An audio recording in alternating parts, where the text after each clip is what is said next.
Everyone on board watched in stunned silence as she knelt beside the boy, steady hands working swiftly. All eyes were on her, except his. He couldn't bear to look, knowing in that moment just how wrong he'd been about her. Stay tuned to this story as we dive deeper. It is captivating and inspiring. Welcome to our channel. Remember to subscribe and like the video. Now let's fly. Jasmine Walker took her seat in first class, carefully stowing her carry-on under the seat in front of her. She was tired but content. After a long week of attending a medical conference where she had been honored for her work as a pediatric nurse, Jasmine was ready to return home. The flight wasn't too long, and she planned to catch up on some much-needed rest. Her seat, by the window, gave her a view of the sun setting over the horizon, casting a warm glow through the clouds. However, the peace she had hoped for was shattered as soon as the man seated next to her arrived. Richard Davis, tall, middle-aged, and dressed in a suit that screamed money, glanced at Jasmine with disdain as he placed his expensive leather briefcase in the overhead bin. His eyes lingered on her, his expression quickly souring. From the way he carried himself, it was clear that he was used to getting whatever he wanted, and from the moment he saw Jasmine, it was obvious he wasn't pleased with the seating arrangement. He sighed loudly as he dropped into his seat, making sure to take up as much space as possible. Jasmine felt the tension immediately. She pulled out a book, hoping to avoid any confrontation, but it wasn't long before Richard made his feelings clear. "Are you sure you're in the right seat?" Richard asked, his tone dripping with condescension. "This is first class, you know." Jasmine didn't let his words get to her. She had dealt with people like Richard before, people who judged others based on appearances and assumed the worst without even knowing who they were talking to. She smiled politely. "Yes, I'm in the right seat," she replied, turning back to her book. Richard snorted, rolling his eyes. "Must be one of those upgrade deals," he muttered under his breath, loud enough for Jasmine to hear. He shifted uncomfortably, as if just being near her was beneath him. Throughout the boarding process, Richard made a point of showing his disdain, calling over the flight attendant multiple times to complain about small things, his seatbelt being too tight, the armrest being uncomfortable, anything to distract himself from the fact that Jasmine was sitting beside him. At one point, Richard even asked the flight attendant if there were any other seats available, hinting that he preferred not to sit next to someone like Jasmine. "I don't think she's meant to be here," he said quietly, though Jasmine could still hear him. The flight attendant gave a polite but firm response that there were no available seats, and Jasmine remained where she was. Despite Richard's snide remarks and obvious discomfort, Jasmine stayed calm. She wasn't going to let someone like him ruin her flight. She had worked hard to be where she was, and she wasn't about to let his judgmental attitude affect her. Besides, she knew that people who acted like Richard often came from a place of ignorance. She decided it wasn't worth engaging him in an argument. She just wanted to get through the flight peacefully. As the plane took off, the tension between them remained thick in the air. Richard continued to make snide comments, though Jasmine pretended not to hear them. At one point, he mentioned how people in first class were meant to have a certain standard, glancing pointedly at her as he adjusted his tie. Jasmine took a deep breath, reminding herself that she had nothing to prove to this man. But despite her best efforts to stay composed, the situation was exhausting. Jasmine had dealt with racism and prejudice before, but it never got easier. It always stung, even if she didn't let it show. She thought about the children she worked with every day, the ones from underserved communities who faced these kinds of attitudes all the time. Her job as a pediatric nurse wasn't just about treating physical ailments. It was about giving her patients the compassion and respect they deserved, no matter who they were or where they came from. As the flight continued, Jasmine found herself wishing she could disappear into her book, but Richard's presence made it hard to concentrate. His rudeness and entitlement hung in the air like a bad odor. She could feel his judgmental eyes on her every time she moved. But she remained calm, knowing that staying true to herself was the best response. Little did Richard know, his assumptions about Jasmine were far from the truth. She wasn't just any passenger. She was someone who had dedicated her life to helping others, someone who had made a real difference in the world. And soon enough, a situation would arise that would force Richard to see her for who she really was. In just a few hours, the balance of power between them would shift dramatically, and everything Richard thought he knew would come crashing down. The hum of the airplane engines was the only sound as passengers settled into the flight. Jasmine tried her best to relax, blocking out Richard's presence beside her. But just as she began to sink into her book, a commotion erupted a few rows ahead. There was a sudden cry, and passengers began to murmur in concern. Jasmine glanced up to see a mother frantically trying to calm her young son, who was gasping for breath, his face flushed and swollen. Panic spread quickly through the cabin as people realized something was seriously wrong. The flight attendants rushed over, but their anxious expressions made it clear they weren't sure what to do. A flight attendant called out to the passengers, her voice shaking slightly. "Is there a doctor on board? Anyone with medical training, please come forward." For a moment, there was a stunned silence as passengers looked around, hoping someone would step up. Jasmine's instincts kicked in. Without a second thought, she stood up, her pulse quickening as she made her way to the boy. Richard stared after her, his usual sneer replaced with confusion as he realized Jasmine was heading toward the emergency. "I'm a pediatric nurse," Jasmine said, her voice calm and confident as she knelt beside the child. The mother, tears streaming down her face, looked at her with desperate hope. He has severe allergies. I think it's a reaction. But I don't have his EpiPen," the mother stammered, her voice breaking. Jasmine immediately assessed the situation. The boy's breathing was labored, and his face was swelling rapidly, a clear sign of anaphylaxis. Time was running out, but Jasmine remained composed. She turned to the flight attendants. "Do you have an emergency medical kit?" she asked, her voice steady. The flight attendant nodded quickly and rushed off to retrieve it. Jasmine looked back at the mother, offering her a reassuring smile. "We're going to take care of him. Stay calm." "Okay." As the flight attendant returned with the kit, Jasmine quickly found the EpiPen inside. She worked with practiced hands, explaining to the mother and the flight attendants what she was doing. "This is going to help open up his airways," she said, gently administering the shot to the boy's thigh. The seconds felt like hours as the passengers watched, holding their breath. Richard sat frozen in his seat, his eyes wide as he observed the scene. The woman he had looked down on, the person he had rudely harassed just moments earlier, was now at the center of a life-and-death situation, her calm authority shining through. Gradually, the boy's breathing began to ease. His face, still swollen, started to lose some of its redness, and the tightness in his chest slowly loosened. The mother sobbed with relief, clutching her son's hand.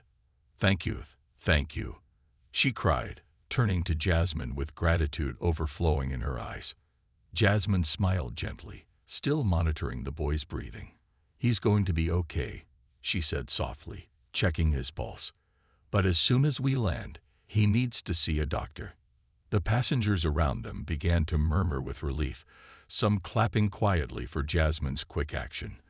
The tension in the cabin dissolved, and the flight attendants thanked Jasmine profusely, their eyes filled with appreciation for her life-saving intervention. As Jasmine returned to her seat, she could feel the eyes of the passengers following her. But one pair of eyes stood out the most. Richard's. He sat there, speechless, his face pale as he realized the weight of what had just happened. The woman he had belittled and dismissed had just saved a child's life in front of him. Jasmine calmly resumed her seat, as if the event hadn't rattled her in the slightest. Richard, however, couldn't tear his gaze away from her.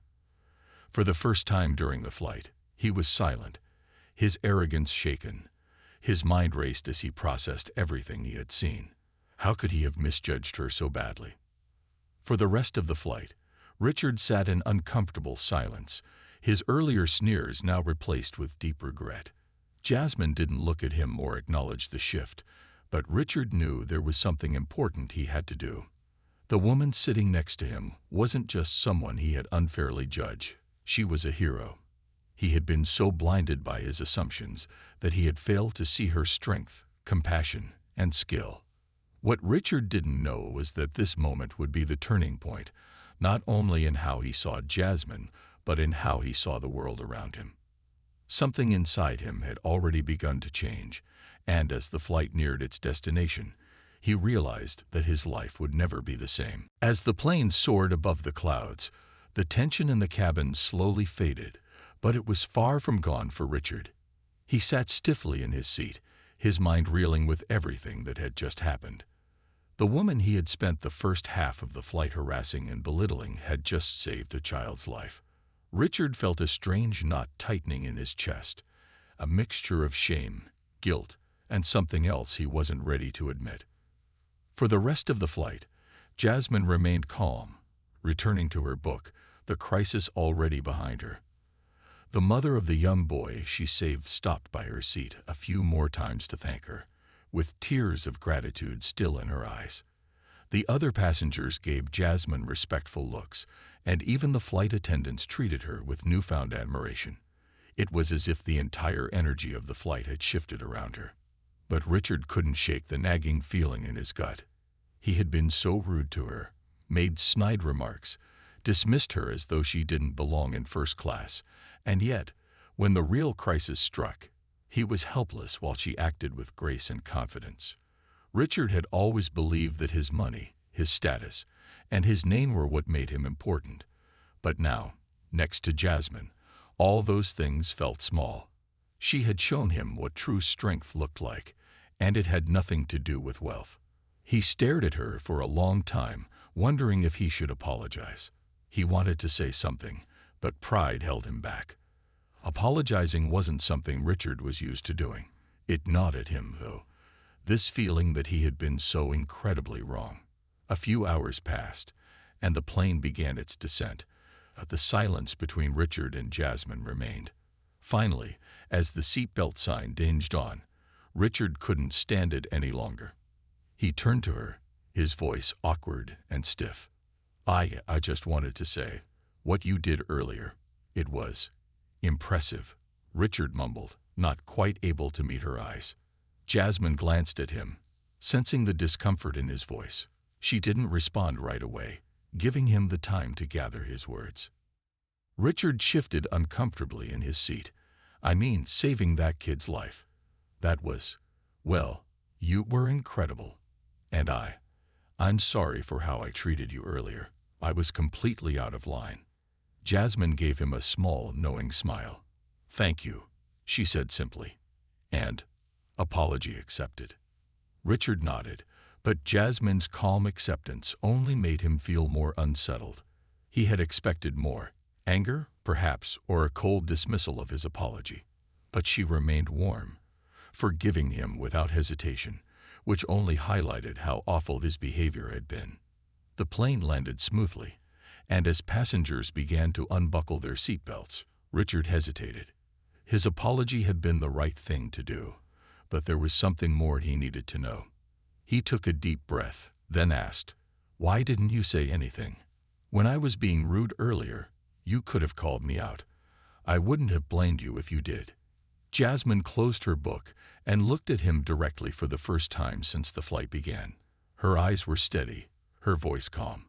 Because people like you, people who think their money or status gives them the right to treat others poorly, you're not as important as you think you are. Her words were gentle, but the meaning behind them was powerful.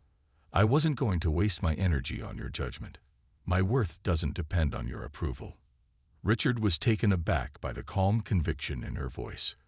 For the first time, he realized that Jasmine hadn't ignored him because she couldn't stand up for herself. She had chosen not to engage because his opinion of her simply didn't matter. It was a truth he hadn't been ready to confront. His arrogance, his wealth, they were all shields he used to protect his own insecurities. But none of those things held real value in moments of life and death, in moments of true character. Before he could respond, One of the flight attendants approached Jasmine to thank her again for saving the child's life. The attendant then handed her a handwritten note from the grateful mother, who had already left the plane with her son. Jasmine smiled, and Richard couldn't help but notice how effortlessly she seemed to radiate kindness and strength.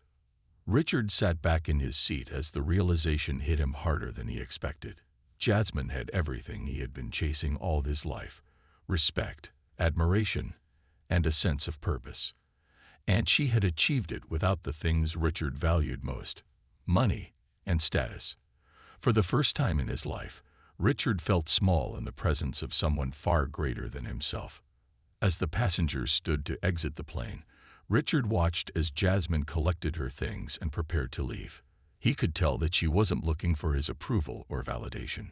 Her life, her accomplishments, her very presence were powerful enough. And for the first time in a long time, Richard felt humbled, changed, even. Jasmine glanced back at him one last time, her warm smile still lingering. "Take care, Richard," she said gently before stepping into the aisle. Her words felt heavier than he expected, leaving Richard with much to reflect on. As she disappeared into the crowd, Richard knew this encounter would stay with him for a long time, marking a turning point in his life, one where he learned that true worth had nothing to do with money or status, but everything to do with character. As the passengers began filing off the plane, Richard remained seated for a moment longer, watching Jasmine as she disappeared into the crowd. He felt a strange heaviness in his chest, something he hadn't felt in a long time. It was more than guilt. It was a deep realization that the life he had been living, the things he had placed so much value on, weren't what truly mattered. For years, Richard had believed that wealth and status defined him, that they gave him the right to look down on others who didn't meet his narrow view of success. He had spent his entire life climbing the corporate ladder, making deals, and flaunting his power. Yet here was this woman, Jasmine, who had shown him in just a few hours that real worth wasn't about money or prestige. It was about character, compassion, and the ability to make a difference in the lives of others. The flight attendants were beginning their final checks, and Richard knew it was time to get off the plane. As he stood up, grabbing his expensive briefcase from the overhead bin, he felt a pang of embarrassment. How foolish had he been? All his wealth, all his accomplishments, and yet he had been reduced to feeling small by a woman whose true strength came from her heart, not her bank account. As he walked down the aisle, he passed by the seat where the young boy had been. The seat was empty now, but the memory of Jasmine saving his life was fresh in Richard's mind. The mother's gratitude, the relief of the passengers, the calm authority Jasmine had shown, those moments had shaken Richard to his core. He realized that for all his money, he wouldn't have been able to do what Jasmine had done. In the moments that truly mattered, money hadn't been able to buy him worth. Only kindness and selflessness had real value in that situation. Exiting the plane, Richard found himself in the busy airport terminal, the noise of the crowd a stark contrast to the quiet reflection inside his mind. He scanned the crowd for Jasmine, wondering if he would see her one last time. He spotted her near the baggage claim, standing off to the side with her suitcase, her calm demeanor still present even amid the chaos of the airport. For a moment, Richard considered approaching her again, but he hesitated. What more could he say? He had apologized, and she had accepted. But the real lesson wasn't for her, it was for him. He knew he needed to take this experience and do something meaningful with it. His apology, though sincere, was only the first step. What mattered now was how he chose to live moving forward. As he stood there, watching Jasmine, an idea began to form in Richard's mind. He had spent years donating to charities, mostly for tax write-offs and social status. But now he felt compelled to do something real, something that would make a difference, the way Jasmine had. She had mentioned, in passing, a charity that provided medical care to underserved communities, something she was deeply passionate about. Richard made a decision right there in the terminal. Pulling out his phone, he searched for the charity Jasmine had mentioned. Within minutes, he was on the phone with his financial advisor, arranging for a significant donation to be made. This time, it wasn't about recognition or social clout. It was about doing the right thing. For the first time in a long time, Richard felt a sense of peace, knowing that his wealth could be used for something that truly mattered. As he completed the call, he glanced back toward Jasmine, but she was gone, lost in the sea of travelers. Richard smiled to himself, knowing that the encounter on the plane had changed him forever. He didn't need to seek her out again. Her actions had already left a lasting impact, and now it was his responsibility to carry that lesson forward. Walking through the terminal, Richard felt lighter, as though the burden of his arrogance had been lifted. He thought about the future and how he could use his position and resources to make the world a little better, starting with the donation he had just made. It wasn't enough to undo the way he had treated Jasmine, but it was a step in the right direction, toward being a better person, a person who valued others not for their status or wealth, but for their humanity. As Richard left the airport, he knew that his life had shifted in a profound way. He would no longer define himself by the size of his bank account or the prestige of his name. Instead, he would strive to live with the same grace and compassion that Jasmine had shown, understanding that true worth comes from what we give to others. Jasmine had saved more than just the child on that flight. She had saved Richard from himself, from the shallow, self-absorbed life he had been living. And though he would never be able to fully repay her for that, he could honor the lesson by living with humility, kindness, and purpose. With a deep breath, Richard walked out of the terminal and into the fresh air, feeling, for the first time in years, like he was finally headed in the right direction. Thanks for watching. We are growing a community of love, resilience, transformative journey, and more. Join us by subscribing to our channel. Do remember to like the video. See you in the next video.